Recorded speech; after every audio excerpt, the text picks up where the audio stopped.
John chapter 13. Jesus washes his disciples' feet. It was just before the Passover feast. Jesus knew that the time had come for him to leave this world and go to the Father. Having loved his own who were the world, he now showed them the full extent of his love. The evening meal was being served, and the devil has already prompted Judas, son of Simon, to betray Jesus. Jesus knew that the Father had put all things under his power, and that he had come from God and was returning to God. So he got up from the meal, took off his outer clothing, and wrapped a towel around his waist. After that, he poured water into a basin and began to wash his disciples' feet, drying them with a towel that was wrapped around him. He came to Simon Peter, who said to him, "Lord, are you going to wash my feet?" Jesus replied, "You do not realize now what I am doing, but later you will understand." "No," said Peter, "you shall never wash my feet." Jesus answered, "Unless I wash you, you have no part with me." "Then, Lord," Simon Peter replied, "not just my feet, but my hands and my head as well."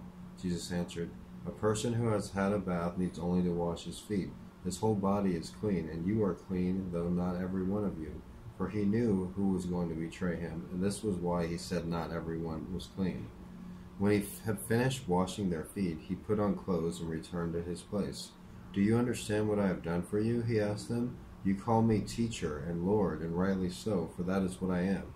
Now that I, your Lord and teacher, have washed your feet, you also should wash one another's feet.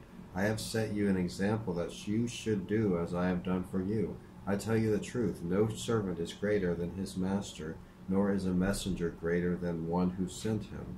Now that you know these things, you will be blessed if you do them." Jesus predicts his betrayal. "I am not referring to all of you. I know those I have chosen, but this is to fulfill the scripture. He who shares my bread has lifted up his heel against me. I am telling you now before it happens, so when it does happen, you will believe that I am he. I tell you the truth, whoever accepts anyone I send except me, and whoever accepts me accepts the one who sent me."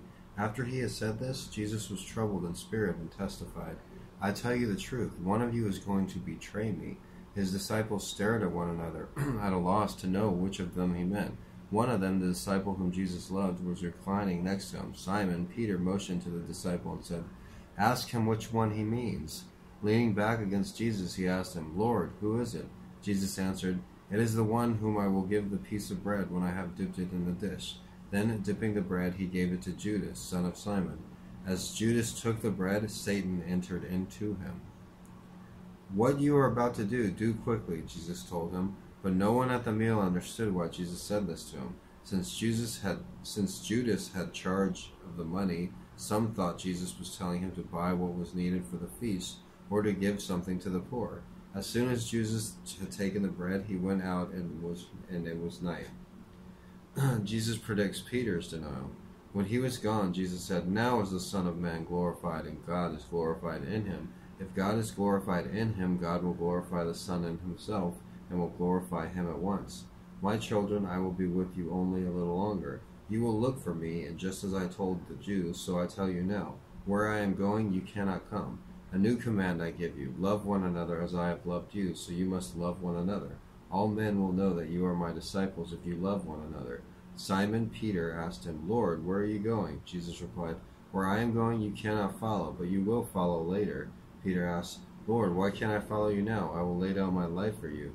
Then Jesus answered, "Will you really lay down your life for me? I tell you the truth, before the rooster crows, you will disown me 3 times. That was John chapter 13.